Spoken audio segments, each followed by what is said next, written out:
অন্যান্য শিক্ষকবৃন্দ, সর্বপ্রথম আল্লাহ তাআলার দরবারে শুকরিয়া জ্ঞাপন করছি, তিনি রমজানের মতো একটি পবিত্র মাসে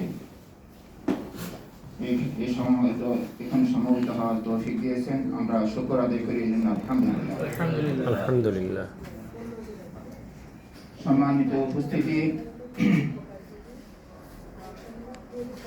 আমাদেরকে বলা হয়েছে যে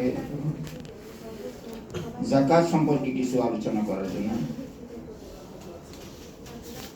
আমরা জানি ইসলামের গুরুত্বপূর্ণ যে 5টি রকম রয়েছে, তার মধ্যে হতে অন্যতম হলো যাকাত। ইসলামে সুষম বন্টনের জন্য এবং দরিদ্রতা বিমোচনের জন্য যাকাতের বিকল্প হয় না।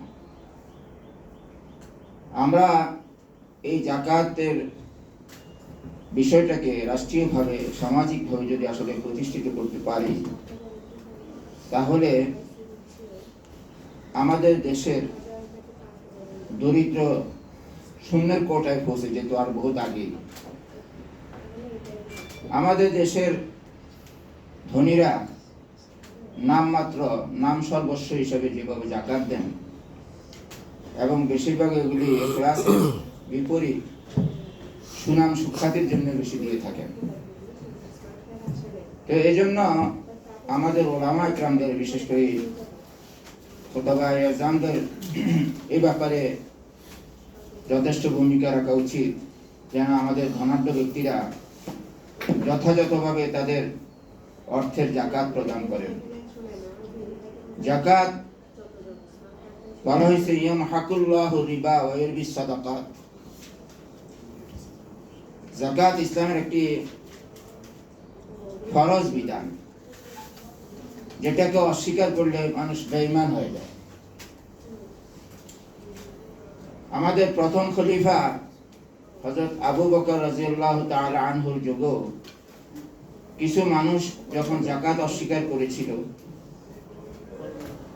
মুরতাদ হতে আরম্ভ করলো, তখন তিনি সেটাকে, সেই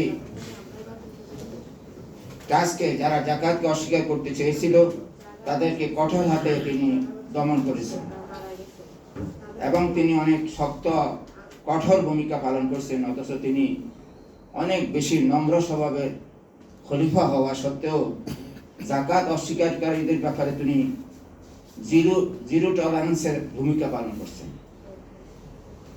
এজন্য